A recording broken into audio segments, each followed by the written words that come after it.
Hello anh em, chào mừng anh em đã trở với channel của mình là Khanh. Và sẵn đây cái kit này mình sẽ show cho anh em một cái vấn nạn, đó là cấn keycap Cherry. Thì ở trên cái kit này nó diễn ra khá là rõ, và không những trên cái hàng này mà nó vẫn bị cấn ở cái hàng cuối cùng. Đây nè, đây là một con mạch thuận. Tuy nhiên là nó có một cái số chỗ là con Fico này họ làm switch ngược, đó là khi mà lắp Cherry nó sẽ bị cấn.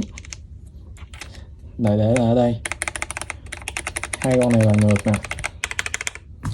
Đây mình sẽ gửi cho anh em coi và nói lại cho một số anh em mới tham gia kênh biết là thuận với nghịch nó như thế nào. Thì là mình sẽ lấy cái phần lỗ led mình làm gốc. Thì cái phần lỗ led của con switch đối với switch thuận nó sẽ quay về hướng nam, south face. Còn với lại con ngược nó sẽ quay về hướng bắc, là north face.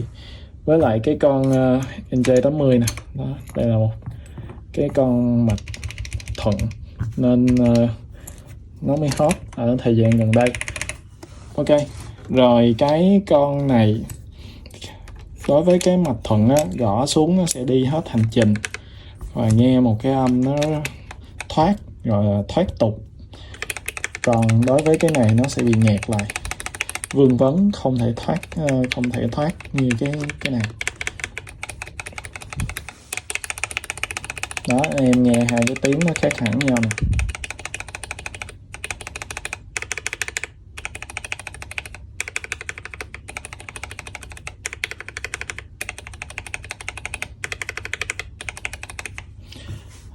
Đó, thì cái này khá là dễ để anh em có thể đi lựa mua switch. Thì mình sẽ chỉ cho anh em một cái phương pháp test rất là nhanh. Thì anh em chỉ cần nói người bán chụp cho cái hình như thế này. Thì đối với những cái con switch mà nó khi mà ấn xuống á, nó sẽ lòi ra một cái khoảng như thế này nè. Đó, anh em chắc là anh em thấy rõ tại vì mình hắt sáng vô nó này nè. Đó, thì nó sẽ nhô lên một khúc dày. Khi mà anh em ấn hết cái hành trình xuống thì những con như thế này nó sẽ không có bị cấn keycap Cherry. Tại vì khi anh em ấn nút cán xuống thì cái phần keycap nó vẫn sẽ nhô, nó vẫn sẽ nhấc lên khỏi cái housing một cái khoảng giống như đó, một cái khoảng như thế này, nên là nó sẽ không có bị va vào trong con switch. Còn ở đây thì đâu rồi, ở đây là một con Gap Pro Milky nè. Thì khi mà ấn xuống anh em sẽ không thấy bất kỳ một cái khoảng trống nào đó để cho ánh sáng xuyên qua. Thì như vậy là cái keycap nó sẽ va vào cái thành switch. Còn bình thường nếu mà với cái mặt vát này á, cái mặt vát quay xuống là theo chiều thuận như thế này, thì là keycap nó sẽ không có va vào gì ở đây hết. Còn khi mà anh em lắp ngược thì keycap nó sẽ va vào đây. Thì cái việc keycap cái stem của switch nó dài và nó nhô lên một miếng như thế này, nó sẽ khiến cho cái việc cấn keycap nó sẽ không xảy ra. Mình sẽ ở cái video này mình sẽ giải thích lại cái khái niệm một tí mà ở trong video lần trước mình chưa có cover hết. Thì như anh em đã biết trong cái video trước mình kêu là một số cái switch stem dài thì nó sẽ không cấn, đúng không?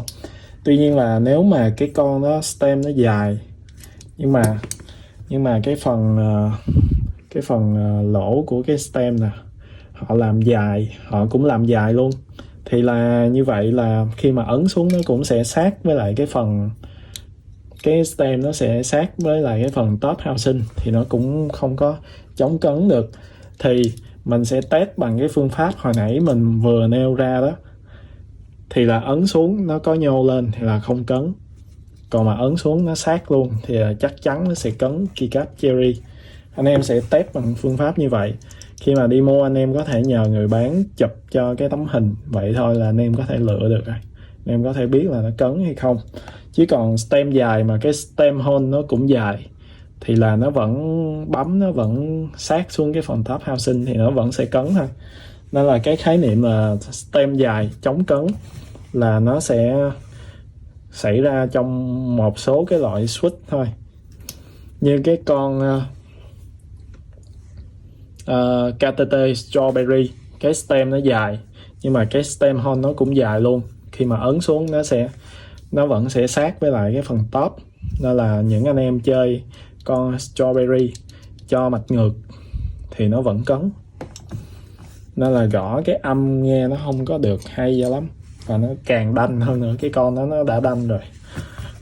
Ok, thì cái trong video này mình hướng dẫn nhanh như vậy thôi, tại vì mình thấy anh em đặt ra khá là nhiều cái thắc mắc cho nhiều loại switch khác nhau ở trong cái video giải thích lần trước của mình, nên là mình sẽ làm một cái video riêng hướng dẫn lại cho anh em cover những cái trường hợp khác nhau bằng cái cách test như hồi nãy mình vừa nêu ra, thì nó sẽ tối ưu hơn rất là nhiều, và anh em có thể dễ dàng nhận biết được cái con nào nó sẽ cấn hoặc là con nào nó không bị cấn. Và nó sẽ chỉ xảy ra với lại keycap Cherry thôi, còn em chơi mấy profile khác thì không phải lo gì hết. Chỉ là có một số cái bộ profile mà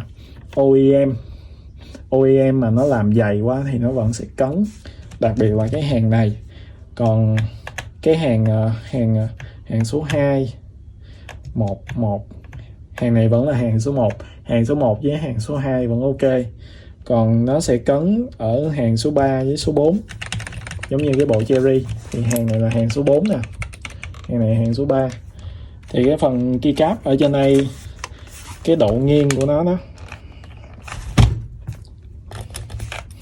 từ cái hàng số 3 trở đi là cái độ nghiêng của keycap á, nó sẽ chúi về phía trước như vậy, nên là nó rất là dễ đập vào trong cái phần nhô lên ở đây đó. Cái phần này nó sẽ đập vào đây của cái con switch thì nó sẽ gây cấn keycap. Đây là hàng số 3 đó, hàng số 3 thì nó cực kỳ thấp luôn. Còn cái này thì hàng số 4 thì cái đít nó nhô lên, nhưng mà cái đầu nó vẫn chúi xuống, nên là nó vẫn cấn. Rồi ok, hy vọng rằng video này giúp ích được cho anh em và phần nào giải đáp được nhiều cái thắc mắc của anh em, và anh em không có cần phải phân vân hoặc là đi hỏi quá nhiều người về cái việc lựa switch. Anh em cứ áp dụng cái phương pháp hồi nãy mình vừa đưa ra là ok, thì có thể test được khá là nhiều switch trên thị trường, và dần dần anh em sẽ có những cái kinh nghiệm bỏ túi dành riêng cho anh em, và anh em không phải phân vân đi hỏi hoặc là tham khảo quá nhiều nguồn trước khi đưa ra quyết định mua. Rồi ok, xin cảm ơn và hẹn gặp lại anh em trong những video lần sau.